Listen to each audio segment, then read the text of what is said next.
30년 직장생활, 퇴직금으로 번듯한 사장님 소리 들으며 편의점이나 해볼까? 많은 분들이 한 번쯤 꿈꿔보는 제2의 인생입니다. 안정적인 본사 시스템, 망할 걱정 없어 보이는 꾸준한 손님.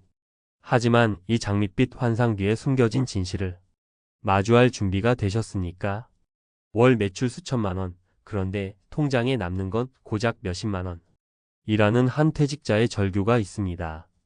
오늘은 그 뼈아픈 현실을 정면으로 마주해 보겠습니다. 30년간 대기업에서 성실하게 일해온 김영철 씨. 58, 그의 손에는 30년 청춘의 대가인 퇴직금이 들려 있었습니다. 그는 이 돈과 약간의 대출을 더해 약 1억 5천만 원으로 자택 근처의 편의점 문을 열었습니다. 프랜차이즈 본사는 월 5천만 원 매출을 올리면 최소 500만 원 이상은 가져갈 수 있다며 안정적인 노후를 약속했습니다. 국민연금 수령까지 남은 몇 년을 버텨줄 든든한 버팀목이 생겼다고 그는 굳게 믿었습니다. 개업 첫 달, 정말 기적처럼 매출 5천만 원이 찍혔습니다. 김 사장님은 안도의 한숨을 내쉬었죠. 하지만 며칠 뒤 받아든 첫 정산서 앞에서 그는 자신의 눈을 의심했습니다. 통장에 찍힌 실제 순수익은 200만 원 남짓. 본사와의 수익 분배, 생각보다 높은 카드 수수료, 매달 꼬박꼬박 나가는 임대료와 24시간 돌아가는 냉장고의 전기세, 그리고 가장 큰 복병인 유통기한 지난 상품들의 폐기 손실까지 한 자영업 관련 보고서에서 봤던 월 매출 5천, 순수익 500 미만 이라는 경고는 이제 남의 이야기가 아닌 냉혹한 현실이 되어 그의 눈앞에 있었습니다. 수익을 조금이라도 더 남기려면 인건비를 줄이는 수밖에 없었습니다. 결국 야간 아르바이트생을 내보내고 그 어둡고 텅 빈 자리를 직접 채우기 시작했습니다. 한 언론 보도에 나온 어느 점주처럼 그의 하루는 새벽 6시에 문을 여는 것으로 시작해 저녁 8시 피곤에 지친 아내와 교대하는 것으로 끝났습니다. 주말에도 가게를 떠나지 못했습니다. 일주일에 80시간, 많게는 90시간을 일했습니다. 서울시의 한 조사 결과처럼 편의점주 10명 중 4명은 1년에 단 하루도 쉬지 못한다는 그 통계가 바로 자신의 이야기가 될 줄은 꿈에도 몰랐습니다. 시간만 사라진 게 아니었습니다. 건강도 함께 무너져 내렸습니다. 손님이 뜸한 틈을 타 매대 구석에서 컵라면으로 끼니를 때우는 시간은 평균 15분. 다른 보도에 따르면 이런 생활 탓에 점주 57%가 소화기 질환을 겪고 있다고 합니다. 김 사장님 역시 만성 소화 불량과 역류성 식도염에 시달리기 시작했고 밤에는 가게 걱정에 잠 못 이루는 날이 들어갔습니다. 점장님은 잠도 안 주무세요? 라는 손님의 가벼운 농담에 더 이상 웃음으로 답할 수 없게 되었습니다. 자, 지금까지 우리는 김영철 씨의 꿈이 어떻게 현실의 벽에 부딪히는지 지켜봤습니다. 하지만 지금부터가 진짜 중요합니다. 그의 노후를 완전히 무너뜨린 결정적인 사건들이 남아있기 때문입니다. 추석 명절이었습니다. 고향에 계신 노모가 위독하다는 연락이 왔지만 가게 문을 닫을 수가 없었습니다. 점주 82%가 명절에 고향에 못 내려간다는 통계처럼 그는 365일 24시간 의무 영업이라는 규정에 발이 묶여 있었습니다. 결국 그는 전화기 너머로 어머니의 마지막 목소리를 들어야 했습니다. 엎친 데 덮친 격으로 불과 100m 거리에 간판도 똑같은 경쟁 편의점이 들어섰습니다. 이미 우리나라 편의점 수는 인구 대비 일본보다 훨씬 많은 포화 상태에 작년에는 사상 처음으로 전체 점포 수가 감소했다는 뉴스는 김 사장님에게 사형 선고나 다름없었습니다. 결국 그는 8개월 만에 폐업을 결정했습니다.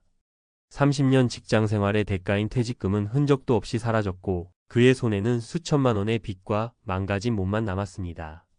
제2의 인생을 꿈꾸던 그의 노후 계획은 이렇게 한순간에 무너져 내렸습니다. 이것이 비단 김영철 씨 한 사람만의 특별한 비극일까요? 절대 그렇지 않습니다. 왜 이런 일들이 반복되는 걸까요? 첫째, 안정적 창업이라는 환상 때문입니다. 본사가 모든 걸 해결해 줄 거라는 막연한 기대가 현실을 냉정하게 분석할 눈을 가립니다. 둘째, 복잡한 수익 구조에 대한 무지입니다. 눈에 보이는 매출액과 내 통장에 들어오는 순수익 사이에 엄청난 괴리를 간과합니다. 셋째, 내 몸 하나 갈아 넣으면 어떻게든 되겠지. 라는 안일한 생각입니다. 주 65시간이 넘는 극한 노동의 강도와 건강 악화의 심각성을 전혀 예측하지 못하는 겁니다. 그리고 마지막으로 이미 정점을 지나고 있는 시장에 대한 오판입니다. 점포수 최초 감소. 라는 명백한 경고 신호를 애써 무시하는 것입니다. 여러분이라면 이 상황에서 어떤 선택을 하셨을 것 같나요? 반면 김 사장님과 비슷한 시기에 퇴직한 박정수 선생님의 이야기는 우리에게 다른 길을 보여줍니다. 교직에 몸담았던 박 선생님 역시 편의점 창업을 심각하게 고려했습니다. 하지만 그는 무작정 계약부터 하지 않았습니다. 그는 YTN, 연합뉴스 TV 등 언론 보도를 꼼꼼히 찾아보며 점주들의 실제 노동시간과 건강 문제를 확인했습니다. 또한 국내 최초 점포수 감소 라는 팩트를 통해 시장이 하락세에 접어들었을 수 있다는 합리적인 의심을 품었습니다. 결국 박 선생님은 창업을 포기했습니다. 대신 퇴직금을 개인형 퇴직연금 IRP 계좌로 이전하여 안정적으로 운용하며 세액 공제 혜택을 챙겼습니다. 부족한 생활비는 국민연금 수령 시까지 주택연금을 활용해 충당할 계획을 세웠습니다. 그는 몰랐으면 정말 큰일 날 뻔했다 며 발품 팔아 얻은 정보가 수억 원의 가치가 있었다고 말합니다. 화려한 사장님은 되지 못했지만 그의 소중한 노후 자금은 안전하게 지켜졌습니다.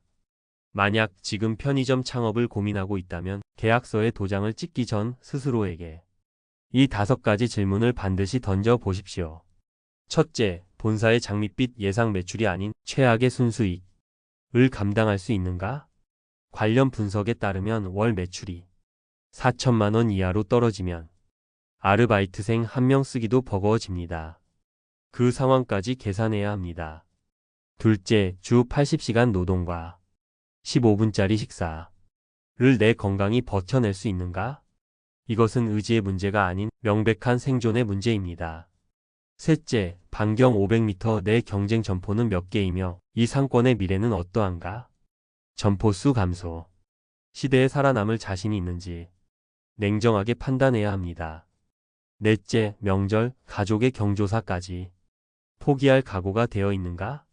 점주 87%가 명절 자율 영업을 간절히 원한다는 것은 그만큼 그 고통이 크다는 반증입니다. 그리고 마지막 다섯째, 만에 하나 실패했을 경우를 대비한 플랜 B가 있는가? 퇴직금 전부를 쏟아붓는 올인 투자는 도박과 같습니다. 최소한의 노후 안전망은 반드시 남겨두어야 합니다. 편의점 창업이 무조건 나쁘다는 말씀을 드리는 것이 아닙니다. 분명 누군가에게는 성공적인 제2의 인생이 될 수도 있습니다.